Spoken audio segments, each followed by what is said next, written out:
It's been an absolutely terrible season for Man United. There's no denying that. Last season, the season that just went, was horrible in every single aspect. Anything that was coming out around Manchester United was horrible. But guys, there might be a glimmer of hope. This transfer window, so far, and I say so far because we're only in June. It's only June 5th as I'm recording this. So far, we've got Cunha, agreed. Mbuemo, hopefully, if we don't mess it up completely, looks to be set to joining Manchester United. And today we've received a huge boost in our pursuit of a number 9, a striker that we so desperately need. Of course, I'm talking about the man. Don't you dare let me do this next season. Don't you dare let us get Gyökeres. Because the way I'm going to be spamming this. So what am I talking about? Because there's been a lot of ups and downs with this story. What looked like a match made in heaven. Amorim comes in. We need a number 9. Gyökeres to Manchester United. By January, people are saying it's 100% going to be done. December, January, February. They're saying, yeah, Gyökeres is definitely joining in the summer. Definitely. There's no if buts or maybes about it. But suddenly, looked like he was going to Arsenal. Suddenly, he could still be going to Arsenal. Suddenly, it looked like we've pivoted as well and we've found someone else.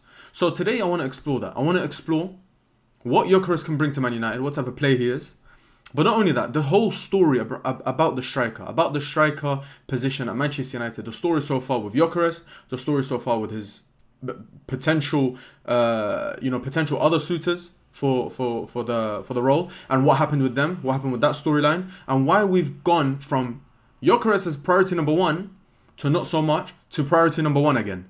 What's the story? So before we get into all of that, guys, I just want to thank you, as always. Your support has been absolutely incredible. I made a video yesterday saying that we hit 1,000. Today we're on 1,200. It's unreal. So please make sure, I'm a growing channel. Your support means the world to me. Like, subscribe, comment, all that kind of stuff. I want to know your thoughts and opinions on this. But before I start explaining everything, what's the actual story? What's actually being said right now? So obviously, why am I making this video? So Ben Jacobs, by the way, who has been amazing. Ben Jacobs right here, as you can see. He's been incredible this summer. Kind of moved up tiers as a reliable source. Was very good on the Lap story, was good on the Cunha story, was good on the Mbuemo story, and now obviously he's speaking about the Gyökeres story. So what's being said? This came out today, this morning. If Manchester United, it came out on the United Stand, by the way, they had an interview with him. If Manchester United can find a way to pay the 70 million euros for Viktor Gyökeres, he would be keen to reunite with Ruben Amorim, even without Champions League football, which we thought was the biggest deterrent. We thought with no Champions League football, there's absolutely no way. And I think the report even came out a few days after we missed out on Champions League football via the Europa League final. And we basically were told then that Gyökeres doesn't really want to come to Man United. Missing out on Champions League football was a big thing for him. Now, apparently it's not. Outgoings will play a big part in such funds, though. What else has been said? My understanding, this is the direct quote, my understanding is that Viktor Gyökeres would be very keen on a move to Manchester United, if they could pull that off, financially speaking. Financially speaking, meaning, of course, we've just signed Cunha. Mbuemo is another player that we are looking to sign, and we're in talks to sign. We've even put in a bid, which I think will, the first bid wasn't exactly what Brentford wanted, so we're going to go in with the second bid. But if we can get some outgoings, by the way, when we say outgoings, we mean Rashford, we mean Sancho, we mean these players, Garnacho, these players that we want to sell that are on the list and have been told to find other clubs. If we could sell 1 or 2 of them, nothing is stopping us from going for Viktor Gyökeres. Nothing is stopping us from paying for that release clause. Come in. And I believe Amorim is super keen on getting business done early. He needs them to have a preseason. He wants to get them embedded. Guys, just imagine, just picture Cunha, Mbuemo, Gyökeres. How many goals are we adding to our attack? How many goals are we adding to our team just from that? It's a ginormous upgrade. I don't think we're deep in it. That's a huge upgrade. Now, is there anything else that has been said? There's some stuff about his wages, which I'm not it's not coming out of my account. I don't really care. But apparently it won't be 300k is basically what he said. What else? Zayn is another account that I like. By the way, shout out Centre Devils. They're one of my favorite kind of Yeah, they just report stuff that they find sources. Zayn is another one. Shout out Zayn. So this one, kind of two. So, we want to bring in a striker. We know we've got Højlund. What's happening with Højlund? Well, apparently, I said it a few days ago on the channel, Højlund and Inter Milan seems to be picking up. There seemed to be reports a few days ago. Today, there was actual meetings taking place. And Inter Milan seem confident, is basically what we're saying. Inter confident, Juve are behind in the race. I think Højlund, there's a player in there, but for Italy. There's a player in there for attacking those spaces, running him behind. There's definitely a place for him, but over there. He's not a Man United striker. He's not. And I hope he does well over there. He's just, we have to get him out. And listen, if we can get rid of Højlund, bring in some extra cash, wow. But on Gyökeres open to Man United even without UCL. Amram is still in touch with him. They still speak apparently, sending each other snaps. Someone even said they've got a snap streak of like 200 days. That's what I'm hearing. I'm hearing that they FaceTime each other. Oh, by the way, as well as Ben Jacobs, Alex Crook is also reporting this, who was really, really good on the Liam Delap story. I think he was one of the first to break that Liam Delap actually chose Chelsea. So, guys, let's have a look. What's the story so far? How did we get to this place? As you can see, I've done our predicted lineup for next season. I'm not putting a goalkeeper because, in my opinion, we're better off without a goalkeeper than with Onana. That's just my opinion. Anyways, for the striking position, early this season, right? If you'll let me click. Early last season, sorry. It was rumoured, Viktor Gyökeres. Viktor Gyökeres is the guy that Manchester United want. It's Ruben Amorim's number one target. He's the guy who's going to lead the line for Man United. That's what we were told, right? Then a change happened. It seemed like we were missing out on Champions League football. It seemed like finances might be an issue. And not only that, Viktor Gyökeres was impressing more and more each week. I know tacticals have gone into their bag and they've tried to find faults in Viktor Gyökeres' game. And he's overrated and he's not that good. He scored like 60-something goals in 55 games. He was banging it in left, right and centre in the Champions League. He's doing crazy things. If you watch him play, he's incredible on his right foot. His finishing is great. Left foot, he's unbelievable as well. I've seen a few goals of him going, even going near post or cross goal. Very confident on his left foot. Great on the ball. Can progress from a striker, from the striking position. He can hold up the ball, but he can progress. He can go past players. But more than anything, his IQ, his movement, the fox in the box mentality, the pressing, he adds as well. Good age as well. I think he's just turned 27 potentially, 26, 27, around that age. Big frame. Knows Amorim's system. Like, you don't finish highest top goal scorer in Europe and you're dead.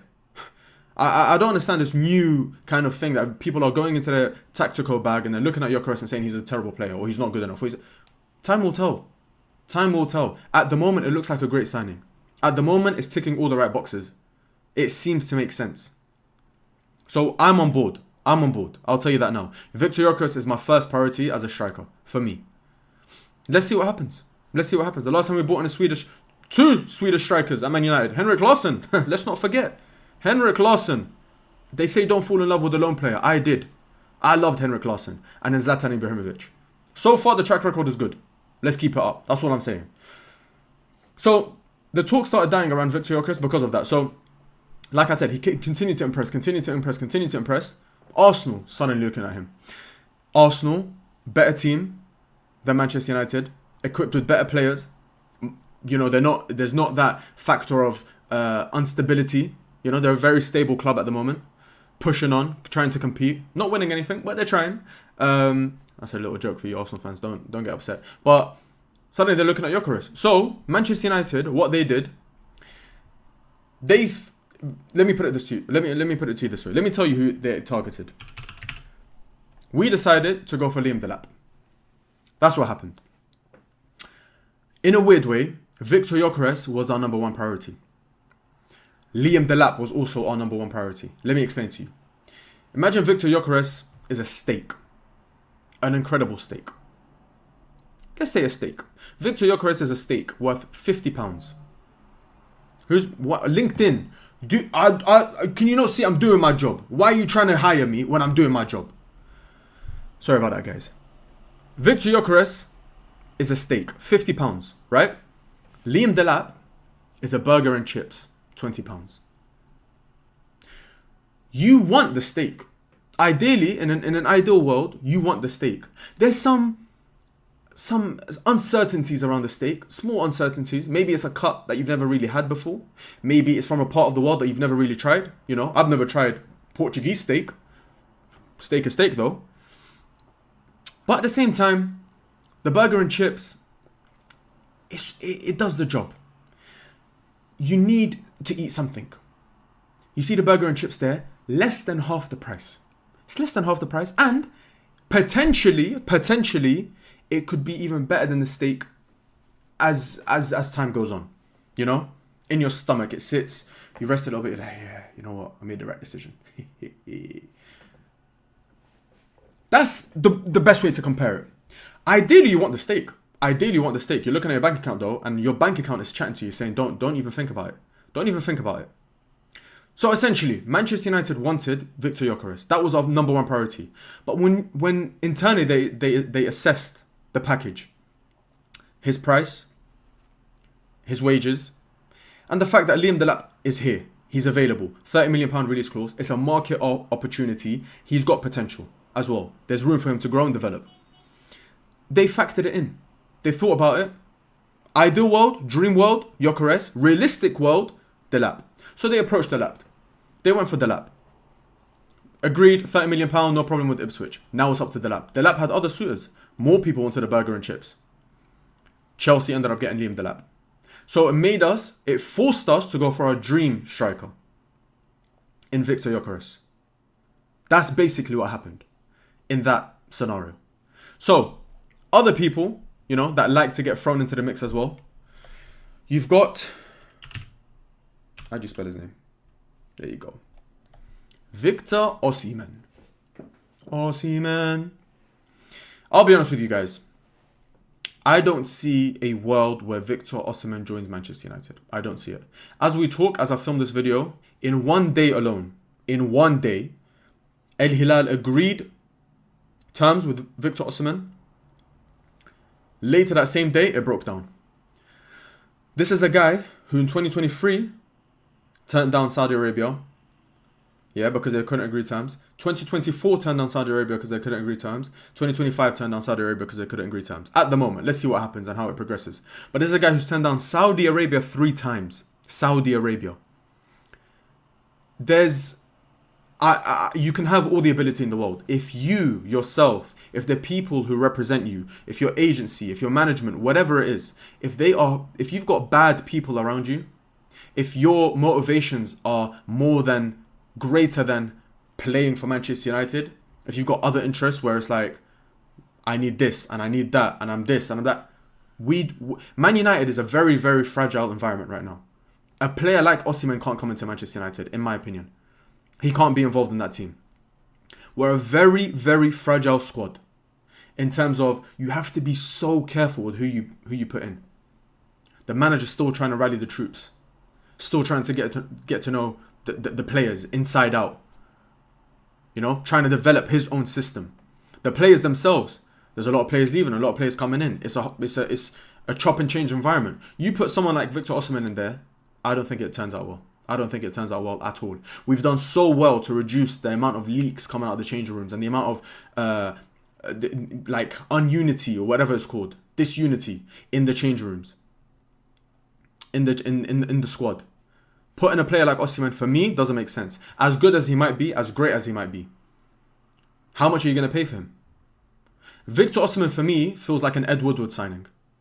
It feels like a signing, a glamorous signing. You don't really care. You have no long-term vision. It's more like, this is a player who's on the market. He's a good opportunity, big name. Let's just pay him what he wants. Let's just go and grab him. That's what it feels like. It's no long-term planning. Is this going to affect the squad? Is this going to affect the manager? Is he going to be hard to sell in the future if things go wrong? That's a big thing. That's something we've struggled with, even with players who don't have his issues or his track record.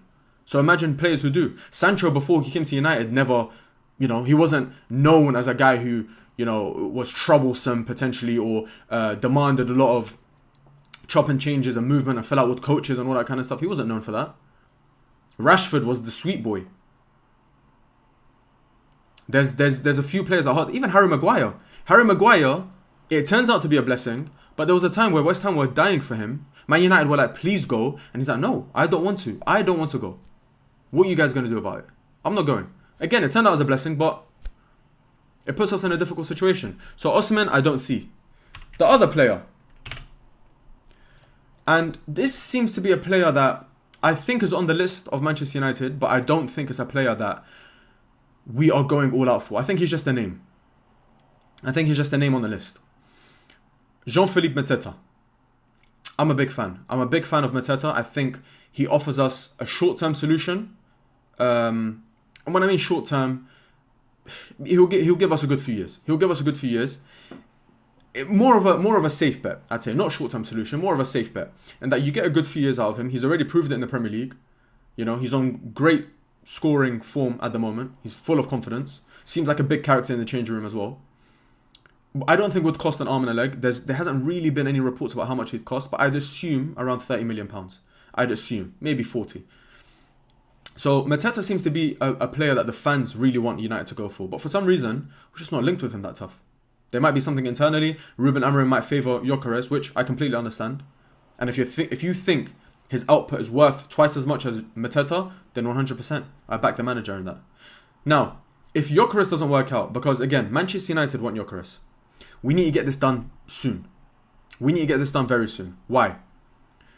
The transfer window still has a very long time. We're in the very, very, very early stages of the transfer window. I think the PSR even resets 1st of July or whatever it is. There's some financial stuff that goes around. The second transfer window opens, whatever it is.